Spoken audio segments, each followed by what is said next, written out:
अब करो भैया। प्रेस के लोगों का बहुत धन्यवाद।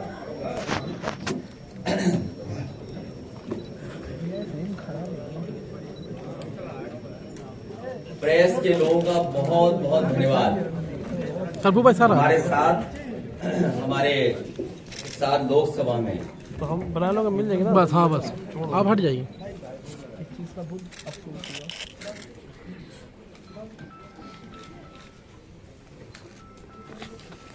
हमारे साथ लोकसभा में सांसद राजीव राय जी और हमारे साथ जो बैठे हैं पार्टी के सभी वरिष्ठ नेता,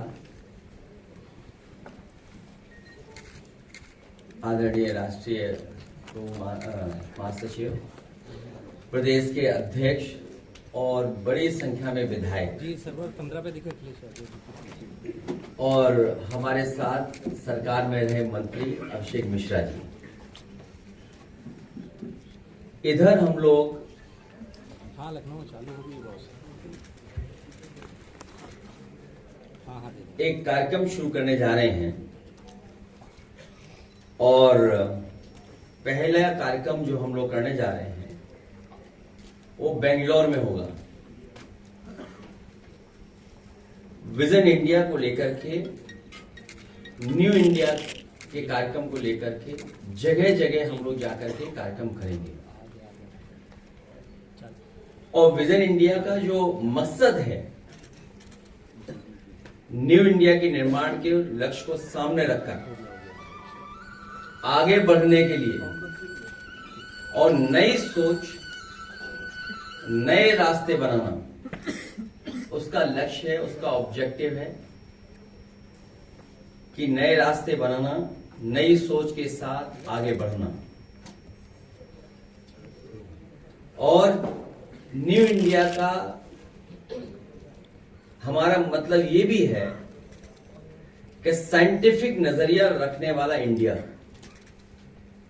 न्यू इंडिया से हमारा मतलब ये भी है कि पॉजिटिव इंडिया जो ये विश्वास रखता है कि हम कुछ करके दिखा सकते हैं। न्यू इंडिया से हमारा मतलब ये भी है कि प्रोग्रेसिव इंडिया जो प्रगतिशील है, पुरातन पंथी नहीं, मतलब आगे की और आगे देख रहा है। युवा भारत प्रगति पंथी है। जिनसे हमारी लड़ाई है वो पुरातन पंथी है। आज का युवा भारत का प्रगति पंथी है। और जो मैंने कहा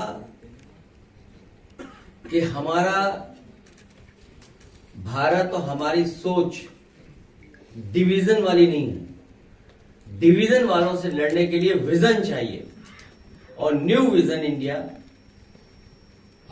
उस लक्ष्य को पूरा करता है।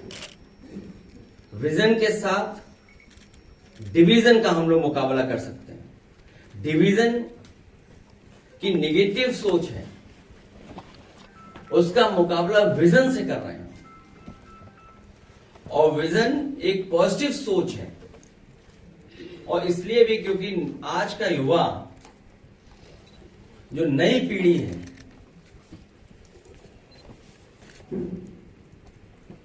जो नई पीढ़ी है उसकी सोच अलग है। नई पीढ़ी की सोच नई होती है या कहें पुरानी नहीं होती है। नई पीढ़ी आने वाले कल की ओर खुले नजरिया से देखती है। समाजवादी सरकार में हम लोगों ने एक विजन के तहत, जिस समय बहुत सारे लोग सोच नहीं सकते, आउट ऑफ बॉक्स सोच करके हम लोगों ने एक विजन दिया कि बच्चों के हाथ में लैपटॉप होना चाहिए। और लैपटॉप वो धारण बना जिसमें न जाने कितने बच्चों को आगे पढ़ने का, आगे नौकरी रोजगार पाने का, दुनिया से जुड़ने का। और हमारे साथ जो नई टेक्नोलॉजी आई उसने युवाओं को एक नई सोच देने का काम दिया। आने वाले समय में स्टार्टअप्स में काम करना है, आर्टिफिशियल इंटेलिजेंस में काम होना है, हेल्थ सेक्टर में मुझे याद है कि नए नए इंफ्रास्ट्रक्चर क्रिएट करना, मेडिकल कॉलेजेस बनाना, उनके साथ साथ जो ऑब्सलीट मशीन्स थी, जो ऑब्सलीट टेक्नोलॉजी की मशीन्स हो गई थी हमारे मेडिकल कॉलेज में या अस्पतालों में, उनको हटाना, और जिस तरह प्रदेश में बड़े पैमाने पे कैंसर जैसी बीमारी हो रही थी, उसके लिए एक रिसर्च इंस्टीट्यूट बनाना और कैंसर इंस्टीट्यूट को बनाना, वो एक उदाहरण है। ऑरेंज इकोनॉमी पे काम करना है, ग्रीन एंड रिन्यूएबल एनर्जी पे काम करना है। उस समय सोलर पॉलिसी ला करके बड़े पैमाने पर उत्तर प्रदेश में सोलर एनर्जी में इन्वेस्टमेंट लाने का काम किया था। जो लोहिया आवास और गरीबों को आवास उपलब्ध हो रहे थे, उनमें एलईडी बल्ब देने का काम शुरू हुआ था। और मुझे याद है कि उत्तर प्रदेश में 50 लाख के लगभग एलईडी बल्ब बांटे गए थे, जिसकी शुरुआत मैंने खुद सोनभद्र में जाकर के की।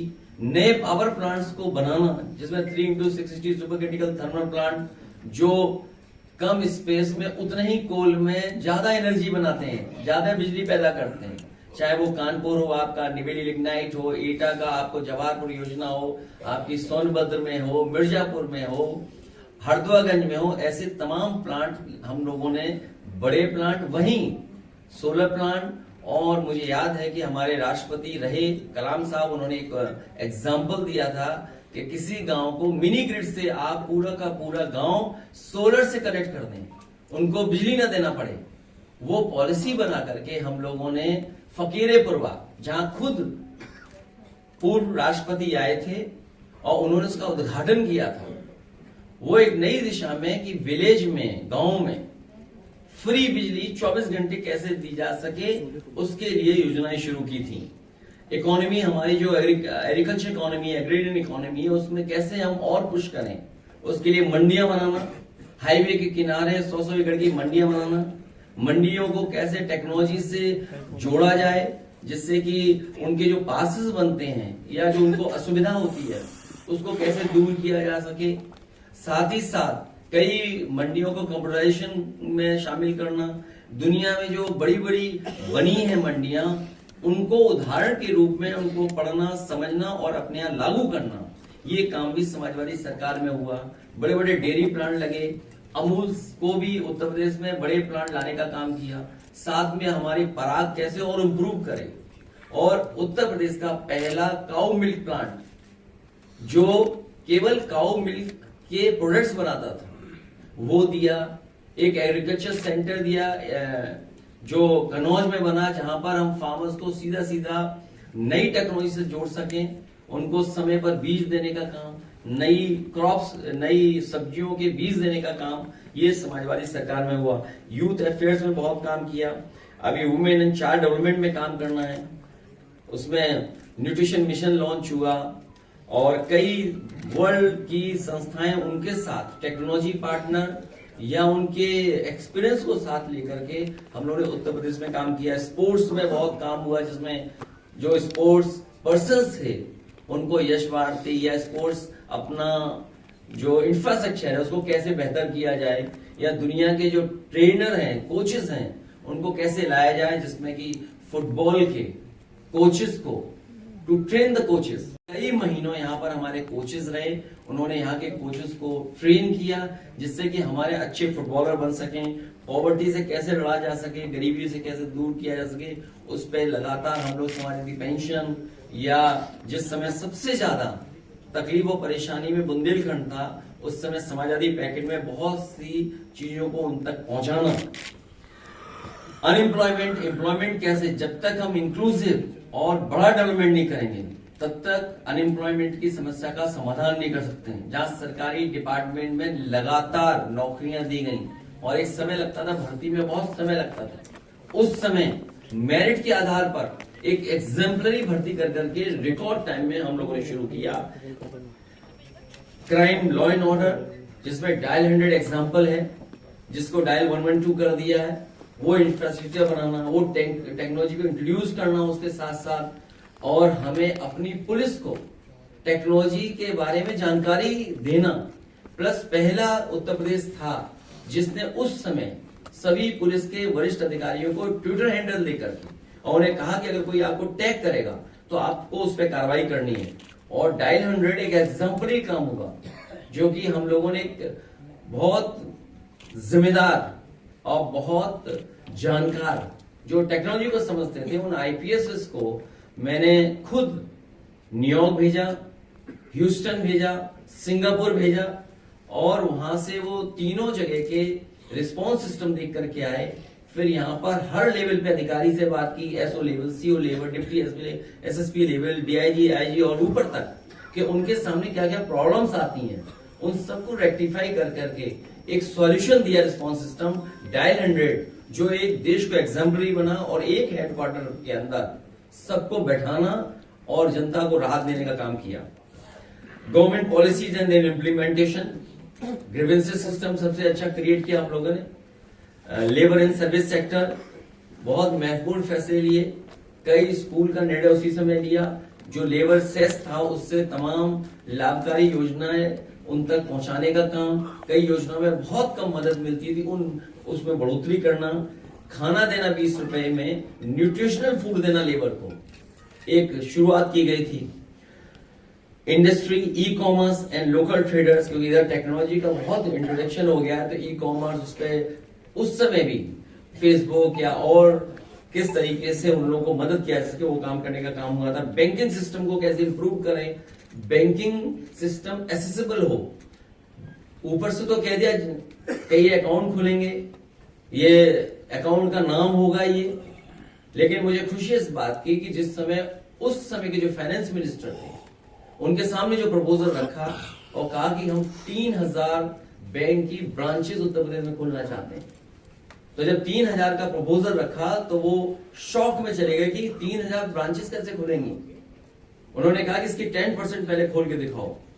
तो मुझे खुशी इस बात की कि रिकॉर्ड टाइम में 300 ब्रांचेस एक साथ खोलने का काम पूरे देश में अगर किसी ने किया था तो उस समय समाजवादी सरकार, और उस समय जितनी भी ब्रांचेस बैंक की खुली थी उनके बैंक के हेड प्लस फाइनेंस मिनिस्टर ने आकर के हम लोगों ने ताज में उसका उद्घाटन किया था, और उसका परिणाम ये हुआ कि 3000 लगभग 3000 ब्रांचेस उत्तर प्रदेश में खुली गई थी। विलेज इकोनॉमी कैसे इंप्रूव करें, माइग्रेशन ना हो, उस दिशा में हम लोग काम करेंगे। इन तमाम चीजों को लेकर के विजन इंडिया का कार्यक्रम, हमारी पॉलिटिक्स डिवीजन की नहीं है, विजन की पॉलिटिक्स, उनकी डिवीजन की पॉलिटिक्स है, उसका जवाब पॉजिटिव प्रोग्रेसिव विजन की पॉलिटिक्स को। तो जो जिस विजन की आप बात कर रहे हैं वो ऑलरेडी हमारा कॉन्स्टिट्यूशन ऑफ इंडिया में पूरा है। जो आपने अभी जो बताया है विजन, वो पूरा कॉन्स्टिट्यूशन ऑफ इंडिया का हमारा जो है उसमें है, तो उससे लेकर आप एक अलग नया विजन किस तरह से आप बता सकते हैं? एआई है उसमें, चलो कोई बात नहीं। मैं मुझे खुशी है कि कोई नए पत्रकार आए हैं, और मुझे चैनल नहीं पता किस चैनल के हैं, लेकिन खुशी है कि इस बात की कि उन्होंने संविधान की बात कही। संविधान,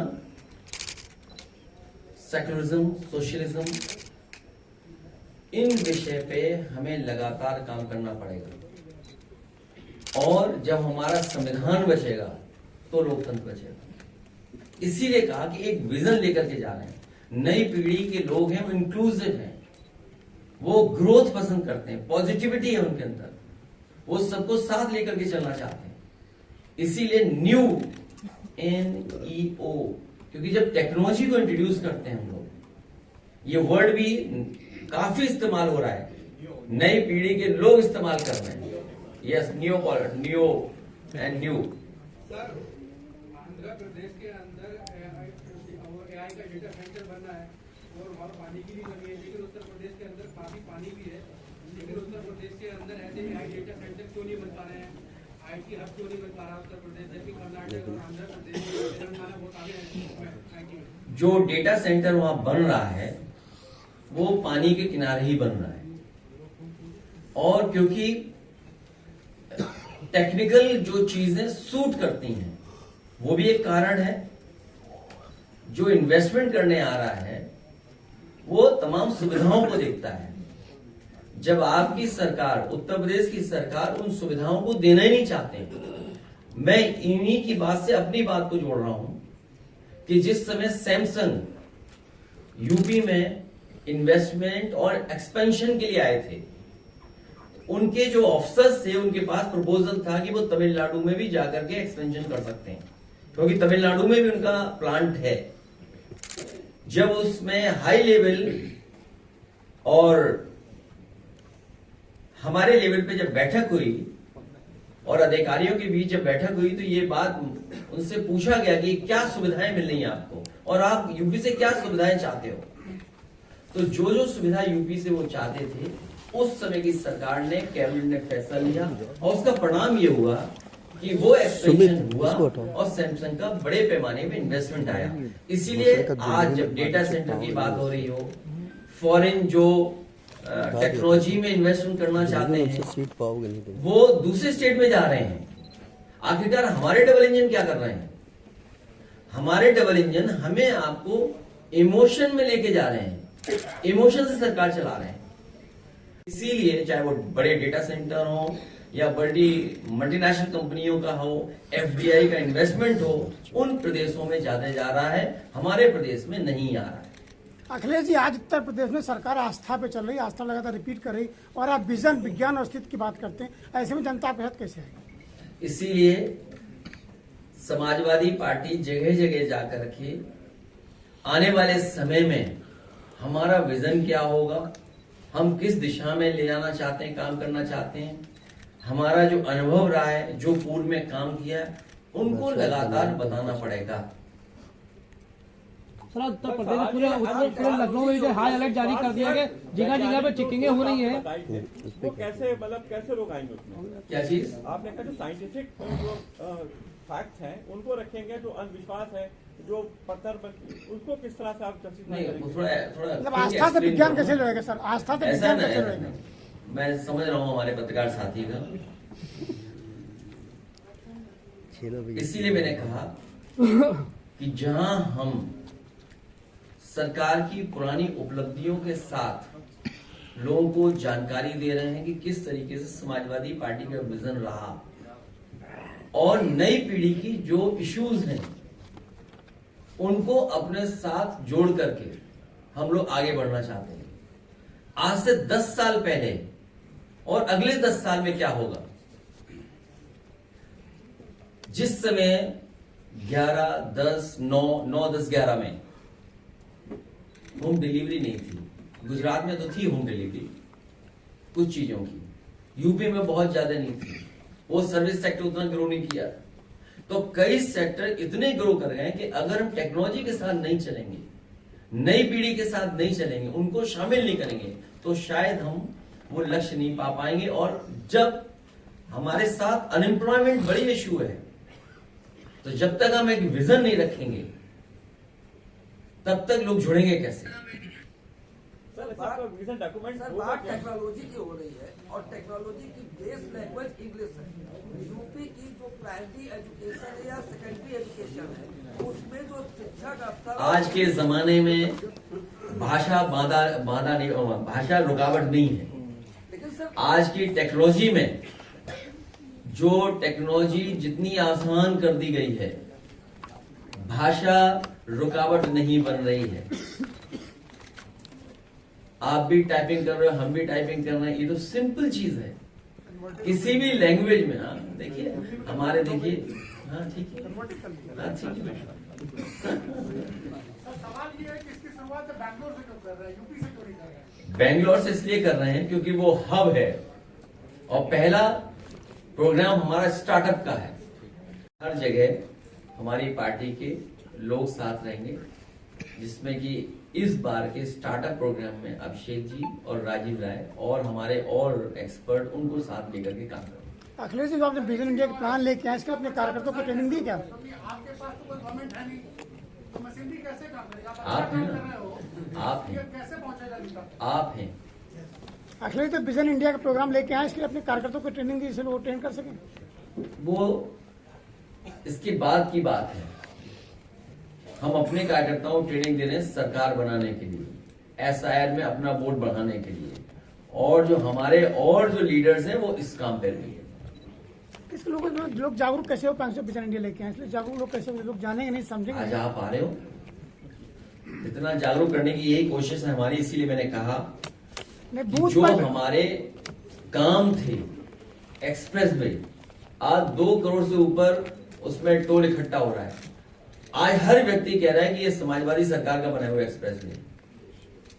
डायल 100 का नाम जरूर बदल दो, लेकिन आप भी जानते हो किसने बनाया है। यानी कि आप मान्य बूथ पे जागरूक करने की जरूरत है सभी। बूथ हाँ, पर जागरूकता लगातार नहीं, उस उसकी पे काम करना पड़ेगा। वो कमी है सभी। लगातार लोगों को बताते रहना पड़ेगा।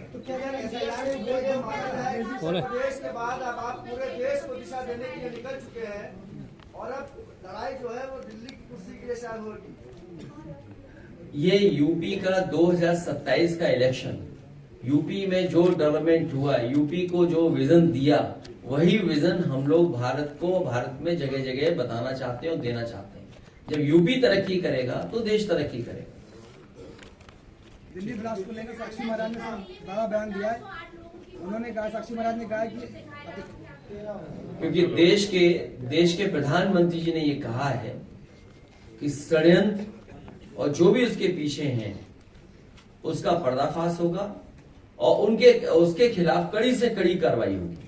तो जब देश के प्रधानमंत्री जी ने बोल दिया है तो हमें पूरा भरोसा है कि प्रधानमंत्री जी वो खुलासा करेंगे, सरकार खुलासा करेगी कि इसके पीछे कौन था, किसकी वजह से इतनी बड़ी घटना हो गई, वो भी राजधानी में और उस जगह जो हमारा प्रतीक है, जहां से हम आजादी के और हमारे देश के प्रधानमंत्री होकर के देश को संदेश देते हैं। ऐसी आजादी के प्रतीक की जगह पर इतनी बड़ी घटना होना निंदनीय है। इतने बड़े पैमाने पर लोगों की जाना, ये बहुत दुखद है। जहां खुलासा हो और षड्यंत्रकारी पकड़े जाएं, इसके पीछे कौन था और इंटेलिजेंस बार बार क्यों प्रश्न लग जाता है, इंटेलिजेंस हमारा फेलियर क्यों होता है। कोई चीज इतनी बड़ी आ जाए, साक्षी महाराज कह रहे हैं आतंकवाद की कमर टूट गई है। प्रधानमंत्री जी ने कहा था नोटबंदी के वक्त की आतंकवाद की कमर टूट गई है, वैसे हमने नहीं होगी, लेकिन वो रुक नहीं रहे। ऑन लाइटर नोट, सोना इकट्ठा हो रहा है आजकल, तो सोना कब बंद होगा? सर, ये जो आज 11 तारीख को वोटिंग हो रही है, उससे ठीक पहले इस तरह का इंसिडेंट देश की राजधानी में हुआ, क्या इसमें कोई पॉलिटिकल कॉन्स्पिरेसी भी आप देखते हैं? क्योंकि हमें आपको एक चुने हुए प्रधानमंत्री जी पे भरोसा करना पड़ेगा, जिन्होंने ये कहा कि जो भी षड्यंत्रकारी है उनका खुलासा होगा, जिन्होंने ये घटना की है उस पर कठोर कार्रवाई होगी। पूरा देश ये चाहता है कि आतंकवाद खत्म हो, इस तरह की घटनाएं भविष्य में ना हो। हमें उन पे भी भरोसा करना पड़ेगा। वहीं हमें ये भी सोचना होगा कि आखिरकार फेलियर कहां है जो ऐसी घटनाएं हो रही हैं, किसकी वजह से घटनाएं हो रही हैं। जब लगातार सरकार एक ही चल रही है, एक ही पार्टी की सरकार चल रही है। जवाहरलाल नेहरू स्टेडियम से तोड़कर स्पोर्ट्स सिटी बनाने की जो तैयारी चल रही है, स्पोर्ट्स सिटी बनाना ठीक है, लेकिन कहीं दूसरी जगह भी बनाया जा सकता था और स्टेडियम भी बना रहना चाहिए था। इसको हमारा पक्ष तो ये है कि नाम वही रहे और वर्ल्ड क्लास इंफ्रास्ट्रक्चर बन जाए, नाम वही रहे। साक्षी महाराज राहुल गांधी को विक्षिप्त युवक बता रहे हैं। उन्होंने कहा कि सवाल खड़ा कर रहे हैं वो इंटेलिजेंस पर, विक्षिप्त युवक हैं। इंटेलिजेंस पे आप सब भी सवाल उठा रहे हैं और जो बात आप नहीं कह रहे हो, जो हमसे कहलवाना चाहते हो, वो भी आप जानते हो अंदर ही अंदर मन में। ऐसी कुछ बातें हैं जो आप भी जानते हो, आप भी नहीं बोल सकते, हम भी सवाल नहीं कर सकते। अभी हमें गवर्नमेंट पर भरोसा करना पड़ेगा और चुनाव भारतीय जनता पार्टी हार रही है बिहार में। पहले चरण में ही जनता ने फैसला सुना दिया था, आधा वोट पड़ा था, आधा चुनाव हुआ था, लेकिन जनता का फैसला आ गया था। रही बचे आधे, उसमें बहुमत से आगे निकल जाएगा महागठबंधन। तेजस्वी जी ने वीडियो वायरल किया, उन्होंने कहा गृह मंत्री वहीं रुके हुए हैं, तमाम अधिकारियों को फोन करके ये कोई नई बात नहीं है, इसी तरह भारतीय जनता पार्टी काम करती है। जो बात आप कह रहे हो उसी तरह उनके लिए कोई नियम कानून नहीं है। बहुत से लोग पकड़े गए हैं वहां पर, बहुत से लोग छिपे हुए होंगे, सुनने में आ रहा है कि ट्रेनों से लोग गए हैं। तो आप सोचिए ना कि यूपी में कितने लोग आएंगे ट्रेन से, यूपी में कितने आएंगे? उतने ही लोग आएंगे जितने कुंभ में आए थे बाहर से। नहीं, वो जो भी ऐसे बहुत से लोग होंगे, मैं नाम किसी का नहीं लेना चाहता हूं, लेकिन बहुत सारे लोग हैं, खबरें आ रही है ट्रेन से लोग गए थे, ट्रेन से पहुंचाया गया। उससे पहले स्टार्टअप पॉलिसी बनी थी और जिस विभाग और जिस बोर्ड का गठन हुआ था वो मिनिस्टर यहाँ बैठे हमारे साथ उस समय के नहीं स्किल डेवलपमेंट स्टार्टअप पॉलिसी जो बनी थी देश में, स्टार्टअप पॉलिसी जो बनी थी उत्तर प्रदेश की सबसे पहले समाजवादी सरकार बनी थी, प्लस उसका बजट भी हम लोगों ने दे दिया था, क्योंकि समय हम लोगों को नहीं मिला उसके बाद, इसलिए वो पॉलिसी उतनी आगे नहीं बढ़ा पाए। और जो एग्जाम्पल आप देना चाहते हो एचसीएल को लाना, मुझे याद है सबसे पहला इन्वेस्टमेंट लाने के लिए एचसीएल के सबसे वरिष्ठ अधिकारी पहुंचे थे और जो जो उनको जरूरत थी उन चीजों को पूरा किया। उसका परिणाम यह हुआ कि आज लखनऊ में इतना बड़ा एचसीएल का कैंपस है जिसमें हजारों बच्चे, और मैं कहूंगा इतना बड़ा कैंपस जो बनकर के तैयार हुआ यूपी में दूसरा नहीं हो पाया। और बेंगलोर से क्यों? क्योंकि बेंगलोर से मैंने खुद इंजीनियरिंग की है, इसलिए बेंगलोर से। नाइन प्लान कमीशन की रिपोर्ट में भी था कि प्लग एंड प्ले, और उसमें भी रिकमेंडेशन दिया गया था, लेकिन उसने इतना डिले क्यों हुआ? तो सरकार बनवा दो, डिले नहीं होगा। इसीलिए तो बैठते हैं। तुम सरकार ही नहीं बनवाना चाहते हो। तुम जाने क्या पूछ रहे थे अभी थोड़ी देर पहले? ये भी खुद कंफ्यूज है हमारे पत्रकार, इन्हें समझ नहीं आ रहा कि किधर जाएं हम, नए के साथ जाएं कि हम पुराने के साथ ही रहेंगे। हम बजट बढ़ा के रहेंगे, रखेंगे। आस्था और अस्तित्व की लड़ाई, आस्था और अस्तित्व की लड़ाई। आपने नारा दिया था कि काम बोलता है, लेकिन उसके बाद सरकार आपकी नहीं आई। बीएसपी से गठबंधन हुआ, उसके बाद कामयाबी नहीं हुई। पीडीए जो जातीय समीकरण है उसको भी साधने की कोशिश आपने पीडीए लाया, 24 में कामयाबी मिली, 27 में क्या उसी पिछले काम को जोड़ के और आईटी और जातीय समीकरण को लेकर जाएंगे मैदान में? क्या प्रोग्रेसिव लोग, क्योंकि पीडीए का पहला ही शब्द है पी, तो हम प्रोग्रेसिव हैं, पॉजिटिव हैं, पीडीए के साथ जाएंगे। ठीक है। जो विजन के लिए आपका पर्सनल सपोर्ट हम हर कार्यक्रम में होंगे। यूपी की सियासत में एक बार फिर देखने को मिला जैसे एसआईआर लागू होने के बाद सभी दलों में भूचाल मच गया। लगातार समाजवादी पार्टी बैठक पे बैठक कर रही है। वो कल जिला अध्यक्ष और महानगर अध्यक्षों की बैठक थी, तो वहीं आज समाजवादी पार्टी के राष्ट्रीय अध्यक्ष की अध्यक्षता में विधायकों के साथ वोटर लिस्टों में लोगों का नाम काटा जा रहा है, किस तरीके से लोगों का नाम बढ़ाया जा रहा है, उसको लेकर सपा राष्ट्रीय अध्यक्ष अखिलेश यादव ने अपने विधायकों को निर्देश देते हुए कहा कि किसी भी मतदाता का नाम कट न सके। सभी मतदाता ने दिशा निर्देश देते हुए ये भी कहा एसआईआर किस तरीके से लागू किया गया वो जनता को बताया जाए। कैमरामैन जिसान के साथ मोहम्मद यूसुफ, जन संदेश, लखनऊ।